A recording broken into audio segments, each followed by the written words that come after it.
കുറേ നാളായി നമ്മുടെ ബൈക്ക് എടുത്തിട്ട്. അപ്പോൾ ഇന്നത്തെ പരിപാടി ഒരു 10 കിലോമീറ്റർ റൈഡ് ചെയ്യാമെന്ന് വിചാരിച്ചു. സോ ഇതാണ് എൻ്റെ ജിം സെറ്റപ്പ്. ഹോം ജിമ്മാണ്, റിങ്ങും കുറച്ച് ബാൻഡ്സൊക്കെ ഉണ്ട്. സോ ഇതാണ് എൻ്റെ സ്പെക്ക്, ഇതാണ് എൻ്റെ ഹെൽമെറ്റ് വരുന്നത് ക്രാഡിയാക്കിൻ്റെ ഒരു ഹെൽമെറ്റാണ്. കണ്ടാൽ കാർബൺ ഫൈബർ പോലെ തോന്നുമെങ്കിലും ഇത് കാർബൺ ഫൈബർ അല്ല, ഇതിനേതോ 550 രൂപ റേഞ്ചുള്ളൂ. ഇതാണ് നമ്മുടെ മയിൽ വാഹനം. ഇത് അവന്തിയുടെ Giro F2 എന്ന് പറയുന്നൊരു മോഡലാണ്. സോ നമ്മൾ റൈഡ് സ്റ്റാർട്ട് ചെയ്യാണ്.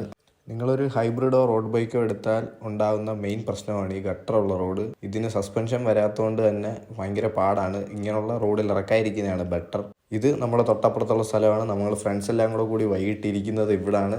നല്ല വൈബുള്ള സ്ഥലമാണ്. പിന്നെ ഇവിടെ കയാക്കിങ്ങും ചെയ്യുന്നുണ്ട്. കായംകുളം കയാക്സ് എന്ന് സെർച്ച് ചെയ്ത് ഞാൻ നിങ്ങൾക്ക് ഡീറ്റെയിൽസ് കിട്ടും. അതിവിടാണ്. ഇവിടുന്ന് ലേക്ക് പാലസ് കാണാൻ പറ്റും. അവിടെ മത്സ്യകന്യയൊക്കെ നല്ലൊരു സൺസെറ്റും കാണാം ഈവനിങ് വന്നു കഴിഞ്ഞാൽ. അവിടെ നമ്മൾ സൈക്കിൾ എടുത്തുകൊണ്ട് പിന്നെ ഇറങ്ങി. അടുത്ത് നമ്മൾ പോകുന്നത് കൂട്ടുമാതക്കൽ പാലം. ഇത് ഞങ്ങളുടെ വീടിൻ്റെ തൊട്ടപ്പുറത്തുള്ള സ്ഥലമാണ്. സോ ഇതും അടിപൊളി സ്ഥലമാണ്. നല്ല വ്യൂ ഒക്കെ കിട്ടും. രാത്രിയിൽ പാലത്തെ ലൈറ്റൊക്കെ കത്തും. അങ്ങനെ ഇന്നത്തെ റൈഡ് കഴിഞ്ഞു. ഒരു ചായയൊക്കെ കുടിച്ചു. അത്യാവശ്യം ഇരുട്ടി തുടങ്ങി. അപ്പം അടുത്ത വീഡിയോ കാണാം.